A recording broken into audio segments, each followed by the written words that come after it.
With more and more states legalizing marijuana, some folks are touting a cannabis cousin as a possible cure-all. Lee Cowan has the story of a budding business. It looks like pot, can be vaped like pot, even eaten like pot. But pot, it is not. It's called CBD, short for cannabidiol, a buzzy chemical compound that's on a real market high.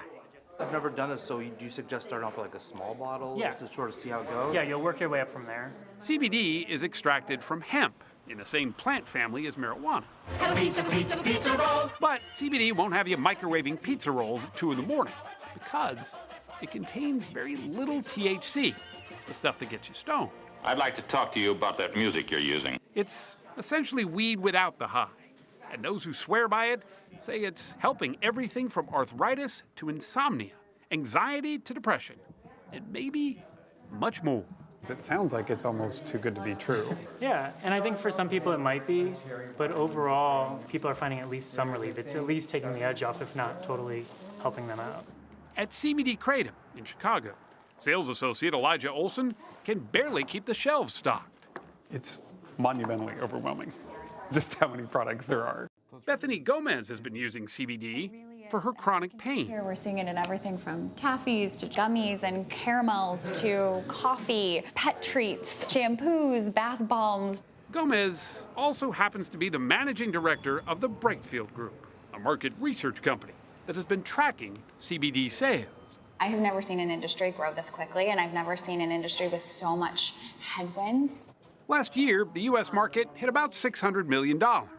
But Gomez forecasts that in as little as 5 years, it's likely to blossom nearly 40 times that, making CBD a $22 billion a year market. Over the past year, it's grown by more than 200%. Just in the last year? In the last year, and that was with the market being federally illegal until, until December 20th, when the Farm Bill passed. Yep, the Farm Bill. Hemp, once a common crop in the U.S., got lumped together with marijuana and banned back in 1937. But last year's Farm Bill lifted that ban. So as long as it has less than 0.3% THC and it's grown by licensed farmers, hemp is legal. You're all set. All right, man. Hey, thank you. But that doesn't mean CBD derived from it is, at least not entirely. According to the FDA, it's still against the law for CBD manufacturers to make any health-related claims about their products. And companies that add CBD to food and beverages do so knowing they're operating in legal murky waters. That's because large scientific studies on CBD are way behind its newfound popularity. Even what dose to take is in question.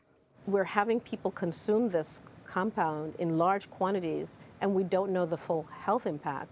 Yasmin Hurd is a professor at Mount Sinai School of Medicine in New York, where she says CBD is showing promise, but a healthy dose of skepticism sure wouldn't hurt. It's not going to work for everyone.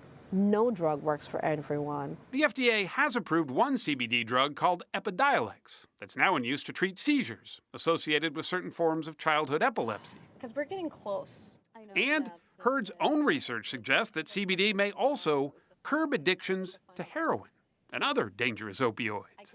So we really could be at a tipping point with the research anyway. The research to date gives us a big promise on which to build. Were you skeptical about it at first? Absolutely, 100%. Laura Fuentes is threading the needle between the scientific and the anecdotal evidence. I started making products way back, and we gave them to friends and family, and it started working. And I was like, this is, what's happening here? Like, it's working.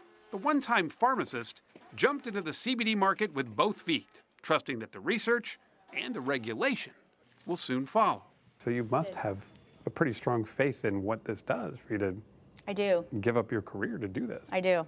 I have a really strong faith in it. You don't know exactly what the potential is. Yes. But you know there's some There's potential. great potential.